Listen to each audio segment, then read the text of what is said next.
हम इस्लाम को किस तरीके से देखते, किस नज़रिए से देखते हैं? इस्लाम ने एक इंसान के पैदा होने से तो मरने तक वो अपनी लाइफ में जितने भी कैरेक्टर निभाता है वो सब कैरेक्टर की रहनुमाई दीन इस्लाम ने की। और सुबह उठने से तो रात के सोने तक वो अपनी दिनचर्या में जितनी भी एक्टिविटी अपने बॉडी से करता है वो सब की रहनुमाई जो है दीन इस्लाम ने की है। देखिए, रिसर्च बोल के एक अल्फाज हम सुनते हैं, तो रिसर्च का मतलब है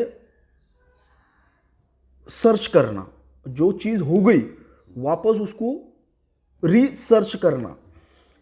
तो दुनिया का कोई भी शख्स ये दावा नहीं कर सकता कि ये चीज़ को मैंने इन्वेंशन किया बोल के।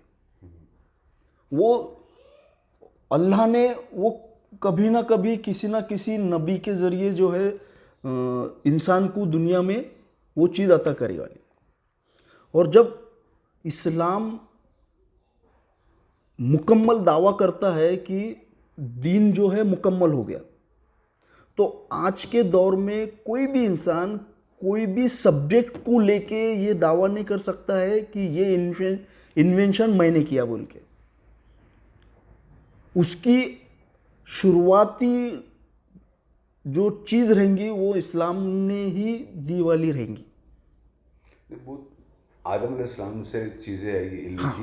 मेरा मेरा मसला ये नहीं है, मेरा सवाल ये है कि रोज़मर्रा की जो तरीक़े मोहम्मद सल्लल्लाहु अलैहि वसल्लम की, क्या वो इस्लामी है? हाँ, मतलब अगर किसी अमल अगर मैं कर रहा हूँ किसी चीज़ पर कि हम जितना समझने की कोशिश करते हैं इस्लाम को कि ईमानियत और अरकान इस्लाम वो तो बुनियाद होगी,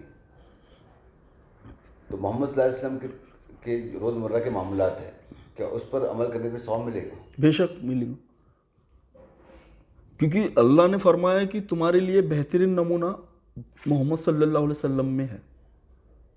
तो तुम्हारा हर वो अमल अगर अल्लाह के रसूल के तरीके पे है तो आप सवाब के हकदार हैं। ज़रूरत ज़िंदगी के भी, इवन अगर आप अपनी बीवी के मुंह में एक लुकमा भी डालते हैं तो अल्लाह के रसूल ने फरमाया कि तुमको अल्लाह ताला जो है सवाब देगा। वो तो इंसानियत हो गई, समझ लो, किसी भी आदमी की ज़रूरतें पूरी करना। तो सर इस्लाम ने जो है ना इंसान के हर सवाल का जवाब दिया। आप इस्लाम में सवाल कीजिए, वो इंशाल्लाह आपको जो है उसका जवाब मिल जाएगा। कोई ये दावा नहीं कर सकता है कि ये चीज़ को दुनिया में सबसे पहले मैंने लेके आया बोल के। इवन अगर हम दिमाग के एक्सरसाइज का मामला भी देखेंगे तो दुनिया ने ये रिसर्च करी है कि दिमाग के दो हिस्से हैं, एक राइट और लेफ्ट, और अल्लाह ताला ने दिमाग के वो हिस्से को जो जोड़ा है तो राइट वाले हिस्से की नसें मिलती है लेफ्ट साइड के बॉडी से और लेफ्ट साइड के दिमाग की नसें मिलती है राइट साइड के बॉडी पे। तो अल्लाह ताला ने एक दिमाग का भी जो है बैलेंस किया वाला है। अब वो बैलेंसिंग कैसी आएंगी आपके दिमाग में, वो मोहम्मद सल्लल्लाहु अलैहि वसल्लम के तरीके से।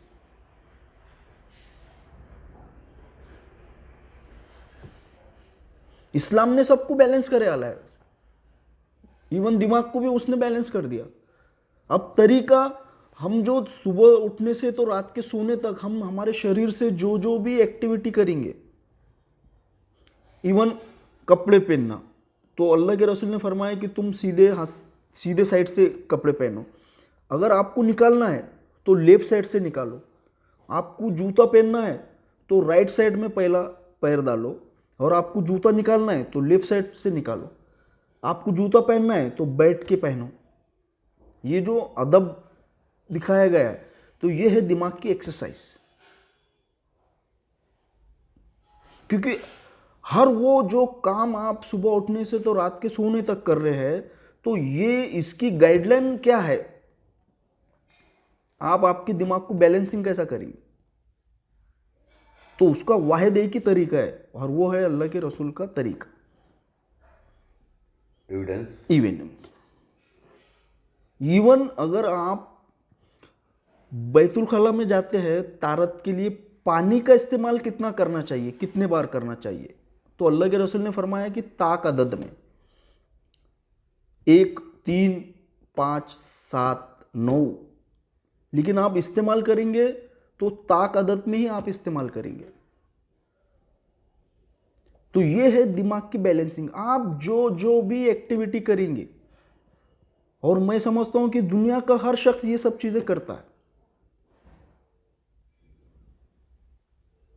तो वो सब की रहनुमाई इस्लाम में की है। हदीस है, हदीस बताए।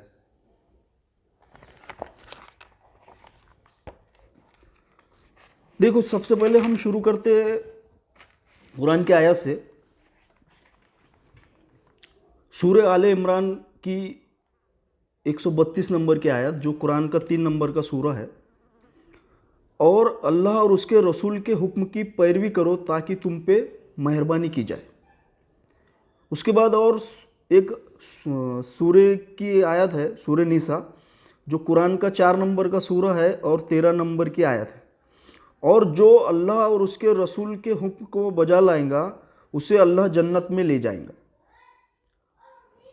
और जो अल्लाह और उसके रसूल के हुक्म को बजा लाएगा, अल्लाह उसे जन्नत में लेके जाएगा। उसके बाद सूरह निसा आयत नंबर 14, और जो इंसान अल्लाह की और उसके रसूल की नाफरमानी करे और उसकी मुकर्रर हुदों को लांघ जाए, वो उसे जहन्नम में डाल देंगे। तो जो मामलात में अल्लाह ने और उसके रसूल ने मना कर दिए, अब अगर हम वो चीज़ करेंगे तो हम, जाहिर सी बात है कि हम जो है जहन्नम के हकदार हो जाएंगे।